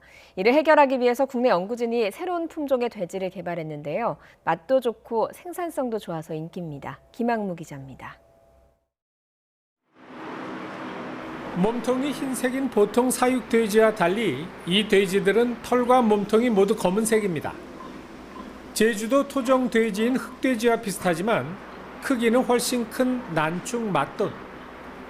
국립축산과학원의 난지축산연구소에서 개발한 맛있는 돼지라는 뜻으로 제주 흑돼지와 일반 사육돼지의 장점을 모두 갖췄습니다. 첫 번째 장점은 고기 생산량이 많아 경제성이 좋다는 점입니다. 번식 능력이 좋고 빨리 커서 출하 일령이 빠른 편이고 경제성이 좋습니다. 난충 맛도는 또 고기의 지방이 고르게 퍼져 있어 소고기 1등급 못지않게 마블링이 우수합니다. 지방이 적어 인기가 없던 다리살에도 지방이 적절하게 분포해 모든 부위를 삼겹살처럼 구워 먹어도 맛이 좋습니다. 불포화 지방산의 함량도 일반 돼지고기보다 높게 나타났습니다. 등지방이 일반 흑돼지보다 좀 얇은 편인데도 이 등심에 지방이 많이 차 있어서 보시면 마블링이 좋잖아요. 그래서 드셨을 때 고소한 맛도 강하고 굉장히 부드럽습니다. 맛과 경제성이 뛰어난 만큼 농촌진흥청은 난충 맛돈을 돼지 품종으로는 국내 최초로 특허 등록했습니다. 성장이 빨라 농가 수익이 증가할 것으로 기대되고 비선호 부위에 마블링도 잘 끼기 때문에 소비가 늘 것으로 기대됩니다. 농진청은 난충 맛돈 사육 농가와 유통업체 등으로 구성된 연구회를 만들어 난충 맛돈의 생산과 판매 확대에 나서고 있습니다. YTN 김학무입니다. 지구온난화로 인해 동남아가 주산지인 열대작물이 우리나라 중부지방에서도 본격적으로 생산되고 있습니다. 농촌진흥청에 따르면 경기도 지역의 열대작물 재배 면적이 2012년 6만여 제곱미터에서 지난해 19만 제곱미터로 3배 이상 늘어나면서 망고와 바나나, 황금향, 파파야 등이 농가의 새로운 소득원으로 떠오르고 있습니다. 경기도 수원시 서호와 의왕시 왕송호수, 화성시 황구지천의 야생조류 분변에서 H5형 조류 인플루엔자 항원이 검출됐습니다. 농림축산식품부는 이에 따라 분변 채취 지점의 출입을 통제하고 반경 10km 지역을 야생 조수류 예찰 지역으로 설정해서 이동 제한과 예찰 검사를 강화하고 있습니다.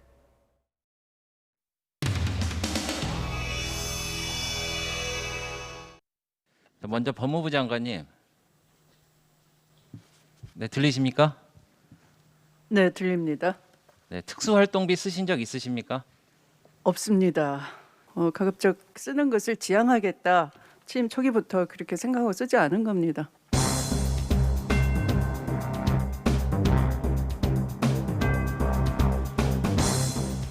다 그건 공개된 대로 특활비, 법무부 대검 다 특활비 검증하는 겁니다.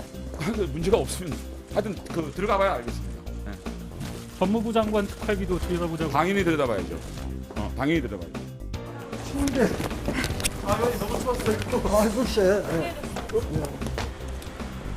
법무부에서 이 특수활동비 집행 관련된 자료를 사실상 안 낸 것과 똑같습니다. 네, 지금 김도욱 간사님 무슨 얘기 하셨는지 모르는데 마치 지금 말씀하시는 거 보니까 법무부 자료가 굉장히 부실했던 것으로 말씀을 하시는 것 같은데요. 법무부나 대검의 자료는 거의 동일한 수준이었습니다. 근데 대검에서 낸 자료들은 이게 다 있어요. 오히려 이게 다 법무부의 자료가 더 정확하게 그 자료들이 있었습니다. 장관은 제출을 했지만 윤 총장은 네. 특활비 제출하지 않았다고. 네, 그렇습니다. 아니요. 개인과 관련해서는 지금 제출하지 아니요. 않았잖아요. 그건 아니에요. 그건 아니고. 똑같은 자료를 보고 그건 다른 아니고. 거예요. 그런데 하여튼 추미애 장관은 특활비를 하나도 쓰지 않은 것이 확인이 됐고요. 아니에요. 윤석열 총장은 그 내역에 대해서 제출하지 않았습니다. 장관이 안 썼다는 증거는 어디에도 없습니다.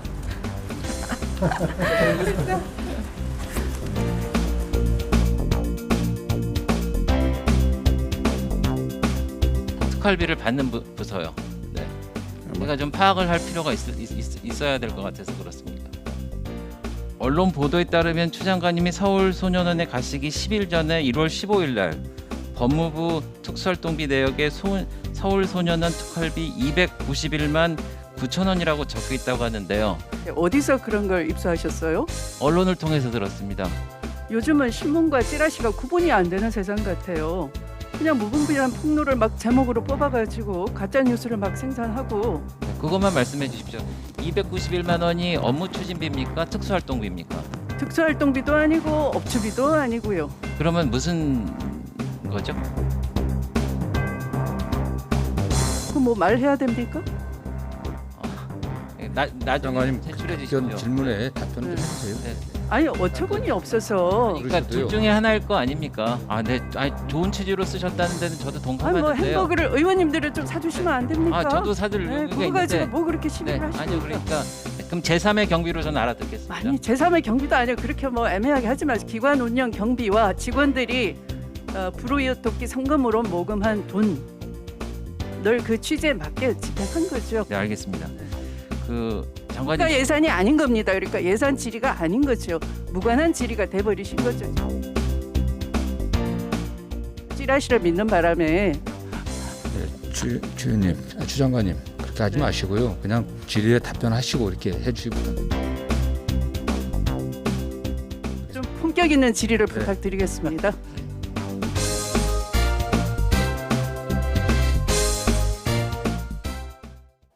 요즘 추위 간결 누그러지고 활동하기 좋은 날씨가 이어지고 있습니다. 내일은 오늘보다도 기온이 더 크게 오르겠는데요.